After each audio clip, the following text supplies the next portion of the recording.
Circle पढ़ रहे थे, इसके पार्ट 1 में हम लोग ब्रीथ के बारे में पूरा डिटेल से पढ़े, A to Z इसका बेसिक पढ़े। जैसे उसमें कुछ कॉन्सेप्ट पढ़े थे, परिभाषा, ब्रीथ क्या होता है, कौन सा ये आकृति है, किस प्रकार का रेखा से बना होता है, और ब्रीथ का डिफिनेशन पढ़े, फिर ब्रीथ का परिधि का फॉर्मूला पढ़े, फिर ब्रीथ का क्षेत्रफल का फॉर्मूला पढ़े, फिर अर्ध ब्रीथ पढ़े। आज इस लेक्चर 2 में इसको देखने से पहले आपको पार्ट 1 का लेक्चर देखना होगा, जो कि बहुत ही महत्वपूर्ण है। उसको पूरा बेसिक से हम पूरा समझा दिए, सर्कल होता क्या है, जब त्रिज्या r होगा तो फॉर्मूला क्या होगा त्रिज्या, और जब डायमीटर यानी व्यास d होगा तो क्या होगा।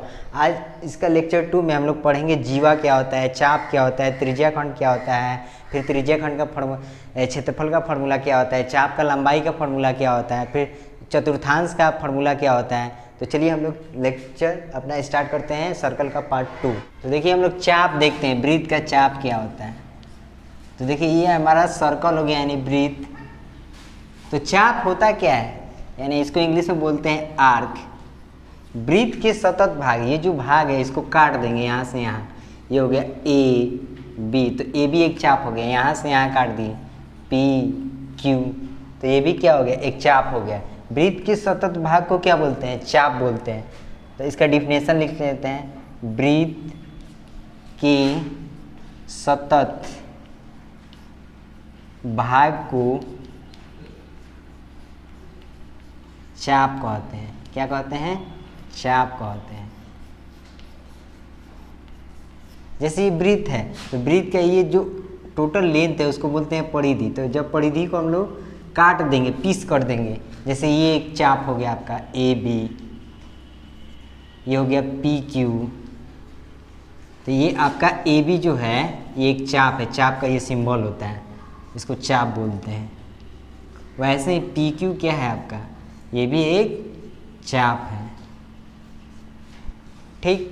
तो ये आपका चाप हो गया, जिसको इंग्लिश में आर्क बोलते हैं। ब्रीथ के सतत भाग को क्या कहते हैं, चाप कहते हैं।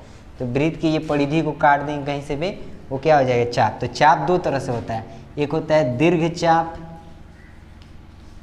दीर्घ चाप जिसको मेजर आर्क भी बोलते हैं, एक होता है लघु चाप, लघु चाप। लघु चाप का मतलब होता है छोटा चाप। जैसे ये AB, जैसे ये PQ जो चाप है ये बड़ा है AB चाप से, तो ये जो होगा ये दीर्घ चाप होगा और ये लघु चाप होगा। तो चलिए हम लोग अब जीवा समझते हैं। जीवा क्या होता है, जीवा जिसको इंग्लिश में बोलते हैं कॉर्ड, क्या बोलते हैं जी, कॉर्ड बोलते हैं। तो ब्रीथ में जीवा होता क्या है बच्चों, तो देखिए हम लोग देखते हैं, ये ब्रीथ है। ब्रीथ में एक ऐसी रेखाखंड जो ब्रीथ के दोनों तरफ टच करे उसे बोलते हैं जीवा। ब्रीथ के परिधि के दोनों तरफ टच करता है जो रेखाखंड, उसको क्या बोलते हैं, जीवा।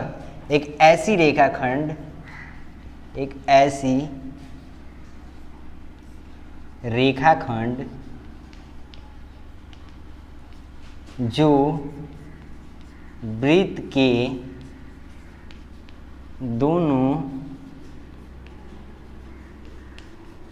छोरों को स्पर्श, स्पर्श का मतलब होता है टच करना, करे, उसको क्या बोलते हैं हम लोग, जीवा बोलते हैं। जैसे ये भी एक जीवा है, देखिए ब्रीथ के दोनों छोर, मतलब ये छोर ये छोर स्पर्श करता है, इस रेखाखंड को क्या बोलते हैं, जीवा बोलते हैं। जैसे ये हो गया AB आपका एक जीवाखंड, एक PQ जीवाखंड हो गया।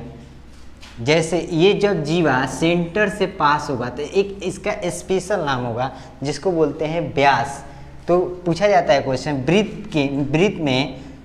ब्रीथ के सबसे बड़ी जीवा का नाम क्या होता है, सबसे बड़ी जीवा जो ब्रीथ का होता है उसको व्यास बोलते हैं, व्यास। व्यास भी क्या है, एक जीवा है, इसको इंग्लिश में डायमीटर भी बोलते हैं। तो डायमीटर क्या है, ये सबसे बड़ी जीवा है। ब्रीथ की सबसे बड़ी जीवा क्या होती है, तो व्यास होता है। व्यास अगर यहीं सेंटर से पास करेगा और ये सर्कल के दोनों तरफ टच करेगा तो इसका एक स्पेशल नाम होता है, उसको व्यास कहते हैं। और यदि ये सेंटर से पास होगा, ब्रीथ के एक तरफ टच करेगा तो इसका एक स्पेशल नाम होता है, इसको बोलते हैं त्रिज्या। क्या बोलते हैं, त्रिज्या। त्रिज्या खंड के बारे में आज समझते हैं हम लोग। त्रिज्या खंड क्या होता है? वृत्त का त्रिज्या खंड, जिसको इंग्लिश में हम लोग सेक्टर बोलते हैं। क्या बोलते हैं? सेक्टर। तो ये वृत्त जो होता है ना, ये वृत्त,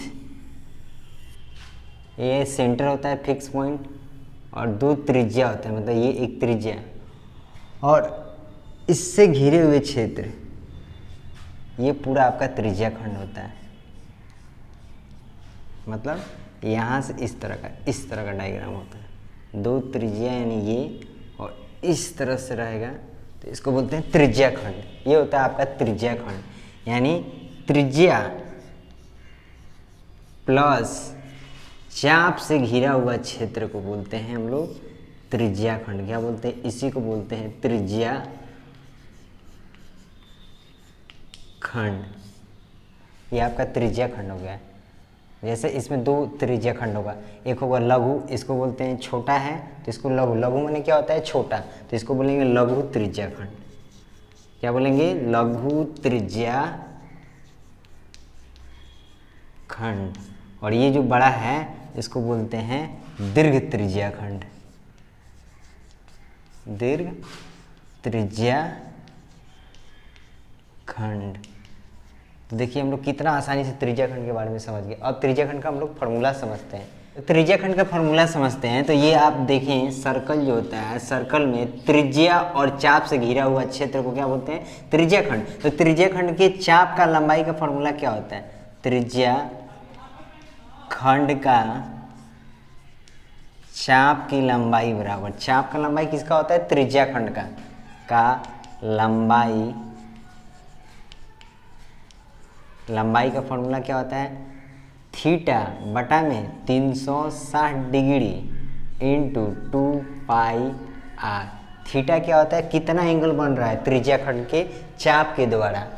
ये जो चाप है और त्रिज्या से कितना यहाँ एंगल बन रहा है उसका यहाँ थीटा लिखा जाता है, यानी एंगल लिखा जाता है कोण। और 360 वृत्त में कंप्लीट, वृत्त में कितना डिग्री का एंगल बनता है, यानी कोण कितना डिग्री का बनता है? 360 डिग्री का, वो लिखना है। फिर ये वृत्त का परिधि क्या होता है, इसको लिखना है। फिर वैसे ही त्रिज्या खंड का क्षेत्रफल का फॉर्मूला क्या होता है? तो त्रिज्या खंड का क्षेत्रफल बराबर, बस ये रहेगा। यहाँ जो परिधि का फॉर्मूला है वो चेंज हो जाएगा, और वृत्त का जो क्षेत्रफल होता है वो पाई आर स्क्वायर, वो लिख देंगे। तो लिखेंगे थीटा बटा में 360 degree into pi R square. ये आपका देखिए त्रिज्या खंड का क्षेत्रफल का फॉर्मूला है, ये चाप की लंबाई का फॉर्मूला है। तो वृत्तखंड क्या होता है? वृत्त खंड के बारे में हम लोग त्रिज्या खंड के बारे में समझ गए, और वृत्तखंड के त्रिज्या खंड, चाप और आपका जीवा के बारे में समझ गए। अब हम लोग चलते हैं वृत्तखंड क्या होता है। तो देखिए वृत्तखंड क्या होता है, इसको इंग्लिश में सेगमेंट ऑफ सर्कल बोलते हैं। क्या बोलते हैं? Segment of circle. Segment of circle, ये सेगमेंट होता है सर्कल का। तो ये देखिए ये वृत्त हो गया और ये आपका त्रिज्या हो गया, और इसमें जीवा होता है। जीवा, ये क्षेत्र बोला जाता है आपका वृत्तखंड। वृत्तखंड का मतलब क्या होता है? एक्चुअली वृत्तखंड किस चीज़ से बना होता है? जैसे त्रिज्या खंड बना होता है त्रिज्या और जीवा से, वैसे जो हमारा वृत्तखंड है, जो त्रिज्या खंड होता है वो हमारा त्रिज्या और चाप से बना होता है। तो वैसे वृत्तखंड किससे बना रहता है? जीवा प्लस आपका चाप से मिलके बनता है वृत्तखंड। ये हमारा वृत्तखंड कैसे बनता है? जीवा प्लस चाप से। तो देखिए वृत्तखंड का फॉर्मूला क्या होता है? वृत्तखंड का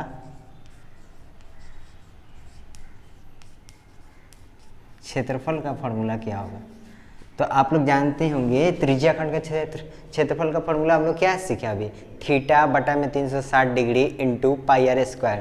तो ये लिखेंगे थीटा बटा में 360 degree into pi R square, minus करेंगे किसका? अब ये ट्राइंगल का एरिया, तो 1/2 गुना आर इंटू साइन थीटा।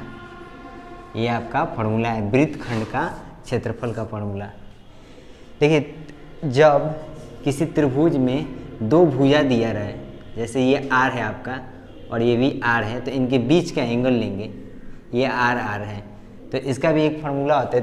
त्रिभुज का एरिया निकालने का 3 फार्मूला होता है। एक हीरोन का सूत्र का फार्मूला, एक 1/2 आधार गुने ऊंचाई, एक होता है जब 2 उसका भुजा दिया रहे और उसका बीच का कोण दिया रहे।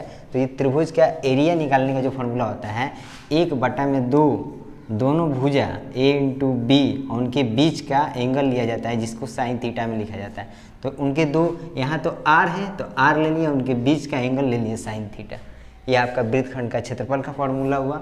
और वृत्तखंड भी 2 प्रकार का होता है, एक लघु, ये वाला क्या हो जाएगा लघु मतलब छोटा लघु वृत्तखंड, और ये हो जाएगा आपका दीर्घ वृत्तखंड। तो अब समझते हैं हम लोग चतुर्थांश क्या होता है। चतुर्थांश, वृत्त में चतुर्थांश का मतलब क्या होता है, तो देखिए इसको इंग्लिश में क्वाड्रेंट पढ़ते होंगे, बोलते हैं आप लोग पढ़े होंगे उसमें कोऑर्डिनेट जियोमेट्री में चतुर्थांश क्या होता है। तो ये एक्स एक्सिस वाई एक्सिस होता था, तो ये फर्स्ट क्वाड्रेंट, सेकंड क्वाड्रेंट, और ये होता था तृतीया, और ये होता है चौथा, यानी फर्स्ट सेकंड थर्ड फोर्थ चतुर्थांश। वैसे ही सर्कल का जो सर्कल जो होता है सिमेट्री आकृति होता है, सममिति होता है, मतलब इसको डिवाइड करेंगे तो 4 पार्ट में डिवाइड होगा। इसको बोलते हैं फर्स्ट क्वाड्रेंट, इसको बोलते हैं सेकंड क्वाड्रेंट, इसको बोलते हैं थर्ड क्वाड्रेंट, इसको बोलते हैं फोर्थ क्वाड्रेंट। ये सर्कल का 4 भाग होता है, इक्वल इक्वल। इसका जितना एरिया होगा उतना ही इसका होगा, उतना ही इसका होगा, उतना ही इसका होगा। तो चतुर्थांश का मतलब होता है 4 भाग। वृत्त का कितना भाग होता है 4 भाग। तो हर एक वृत्त जो बनाता है चारों तरफ, वृत्त में कितना डिग्री का एंगल बनता है 360 डिग्री का। तो चतुर्थांश मतलब 4 भाग। तो वृत्त का कितना भाग होगा 4 भाग। तो ये कटेगा तो आपका आएगा 90 डिग्री। तो हर एक पार्ट में कितना डिग्री का एंगल बनेगा, तो 90 डिग्री का बनेगा। ये आपका 90 डिग्री का एंगल होगा, ये भी 90 डिग्री, ये भी 90 डिग्री, ये भी 90 डिग्री, तब पूरा कंप्लीट एक एंगल बनेगा 360 डिग्री का। तो वैसे ही समझते हैं जो चतुर्थांश होता है उसका परिमिति का फॉर्मूला क्या होता है, परिमिति निकालने का। ये बोर्ड एग्जाम में बहुत बड़ा आ गया है क्वेश्चन, ये चतुर्थांश के परिमिति निकालने का फॉर्मूला क्या होता है, उसी पे बेसिस क्वेश्चन भी आ गया है। चतुर्थांश का क्षेत्रफल का फॉर्मूला पे बेस्ट क्वेश्चन आ गया है बिहार बोर्ड एग्जाम में। तो देखिए इसका फॉर्मूला होता है पाई r बटा में 2 + 2r। वैसे ही क्षेत्रफल निकालने का फॉर्मूला क्या होता है चतुर्थांश का, तो पाई r स्क्वायर। वृत्त का जो क्षेत्रफल होता है वो पाई r स्क्वायर होता है, और चतुर्थांश का मतलब होता है 4 भाग। वृत्त का कितना भाग 4 भाग, तो उसको 4 से डिवाइड कर देंगे। तो ये आपका चतुर्थांश का क्षेत्रफल का फॉर्मूला है, और ये आपका परिमिति का फॉर्मूला है। अब हम लोग देखते हैं वलय क्या होता है। वलय आपने सुना होगा, वलय माने क्या होता है। वलय का मतलब होता है, वलय जो होता है आपका जिसको रिंग बोलते हैं, क्या बोलते हैं रिंग, इंग्लिश में इसको रिंग बोलते हैं। ये वलय जो होता है ये 2 सर्कल होता है, इसमें एक ही सेंटर होगा लेकिन 2 सर्कल होगा। एक का त्रिज्या r होगा स्मॉल r, एक का त्रिज्या कैपिटल R होगा, लेकिन दोनों का सेंटर क्या होगा एक ही होगा, उसी को वलय बोलते हैं। तो वलय देखे होंगे आप साइकिल में, रिंग जो होता है उसमें 2 वृत्ताकार आकृति होता है, एक छोटी सी त्रिज्या होता है जिसको स्मॉल r बोलते हैं, इसको कैपिटल R बोलते हैं। तो देखिए वलय का क्षेत्रफल क्या होता है, वलय का क्षेत्रफल का फॉर्मूला क्या होगा, तो ये जो बड़ा वृत्त का क्षेत्रफल निकालेंगे और छोटा वृत्त के क्षेत्रफल को घटा देंगे। तो बड़ा वृत्त का त्रिज्या क्या है कैपिटल R, लिखेंगे पाई r स्क्वायर में से पाई r स्क्वायर को घटा देंगे।